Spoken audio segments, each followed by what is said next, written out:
Hello everybody, welcome back to the channel. If you're new here, we talk about all things fandom on this channel and we talk about them in a positive way. And if that's something that appeals to you, you've come to the right place. We are so happy to have you here. Now today is Sci-Fi Sunday, where we talk about all things sci-fi, fantasy, and comic book related. It is also Mother's Day, so happy Mother's Day to all the mothers out there, and I hope you had a wonderful day. That being said, our topic today is going to be the Peacemaker trailer. And how exactly could this connect to the DCU? Because a lot of people are making their thoughts known, and I'm not so sure they're right. So let's jump right into it. Alright, so the Peacemaker trailer came out the other day, and I was super excited to watch it because I've been waiting for this trailer. I didn't jump aboard the Peacemaker train right away because I felt he was one of the weaker characters in the Suicide Squad. He entertained me enough that I was going to watch the show. It just took me a while to get there. And then I started watching it and kind of fell in love with the idea that they weren't taking this character seriously, which is also the problem that a lot of people are having with the character, because you're having this character who in the comics is pretty ruthless, right? However, this is not a very popular character in the comic books.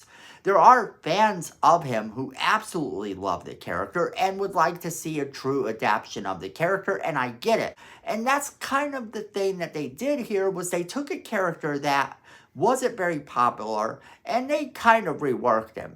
Sure, like I said, he has his fans from the comic books, but honestly, I think a lot of people like this kind of comical version of him a little bit better.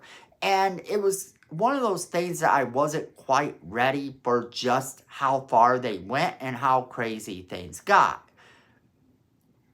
But this new trailer is supposed to connect him to the DCU. So the way it starts off is that he's going on an interview and we see the corporate gang there, you know, the Justice Gang, you know, and they are there interviewing him for a spot. And you have Maxwell Lord there, you have Hawk Girl, and you have everybody's favorite bad haircut. And that's just great, but here's where it goes wrong. They make fun of him, they belittle him, they kind of make him upset, and then, once they've done that, he leaves. And he gets in the car, and they're talking about, we just saved the world. How are they still making fun of us? This is horrible.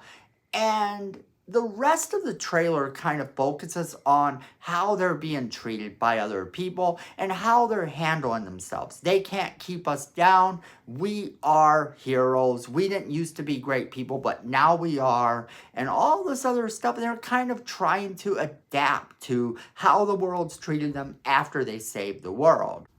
And then we find out that Rick Flag Sr. is chasing him, which, okay, Rick Flag Sr. is chasing him because he killed his son in the Suicide Squad. So, in order for this to take place after Superman, where now Rick Flag Sr. has all this power, now we have to have it take place afterwards, right? We'll get back to that later. So how does he get from point A to point B then? How does he get into the DCU proper rather than in the DCEU where he's kind of been made fun of or whatever, right? So he goes to his father's little hideaway, his father's lair. And there is all of these doorways. So he goes into one of the doorways and ends up in a mansion. I mean, this is definitely the house of a superhero that we're used to seeing. It kind of kicks that whole thing into gear because suddenly he has a gun to his head and another Peacemaker is standing there saying, "Who are you?" Now that is where we're at with the trailer. That's where it ends. But what does it all mean? Because all this doesn't seem to compute if it is his world, right? But what if all of this does take place after the events of Superman? Just one part of it, the first episode of it, takes place on his world after the events of Superman, which ended in a completely different way. You have to think of it this way. What if Superman didn't convince them to change their ways and Hawkgirl and Guy Gardner were still corporate superheroes at the end of the movie? In his world, that could very much be the case. It would almost have to be the case that you would have some differences from world to world. And then he jumps into the new world where Peacemaker's dad and brother are alive. But here's the catch. The events went down kind of the same way, except that this is now the DCU proper. And being that it's the DCU proper, we know that Hawkgirl and Guy Gardner are no longer corporate. That could be a thing that happens there. Also, you have to look at the dad and brother being alive, but yet the events played out the way they did for the most part, where he did in fact kill Rick Flag Jr. This means that Rick Flag Sr. has a reason to go after him in the trailer. I don't think that all this trailer is communicating the same timeline. I think that bits and pieces of it are showing us one timeline and the other part is showing us another timeline. Because if he goes into this new DCU being this sort of reformed hero where he's not quite as bad as he started off as, because keep in mind, all of these characters had made some growth in season 1. So they can't retread and suddenly make them kind of revert back to being these kind of horrible people. So the new Peacemaker that's in the DCU is this evil, horrible version. He's the one that hasn't made any growth. Well, through no fault of his own, our Peacemaker would have to kill this Peacemaker and then take his place. That is what I think is going to happen. That's what I've heard a few people saying is going to happen. However, a lot of people are saying the outfits being the same are a big problem. That Rick Flag Sr. still chasing him is a big problem. It's not really a big problem if you're looking at it like this. Not all of that trailer is in order.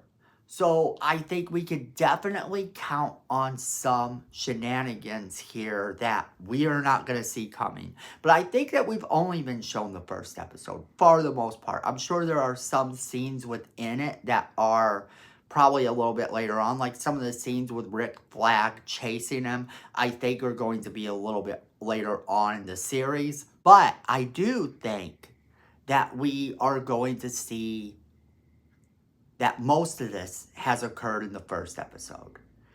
And I'm really excited for this. I think this is going to be a lot of fun. So that's where I'm going to leave it off to you guys. I definitely want to hear what you guys are thinking about all of this.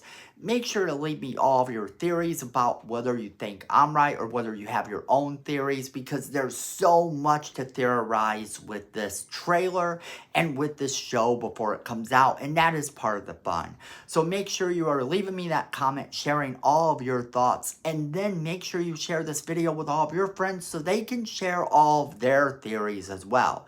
Then make sure you're hitting that like button. It's free. It helps the channel, and we really do appreciate it. You also want to hit that subscribe button, and while you're next to it, you want to hit that little notification bell so you don't miss a single video we do. And then friends, at the end of the day, I know it, you know it, fandom is family.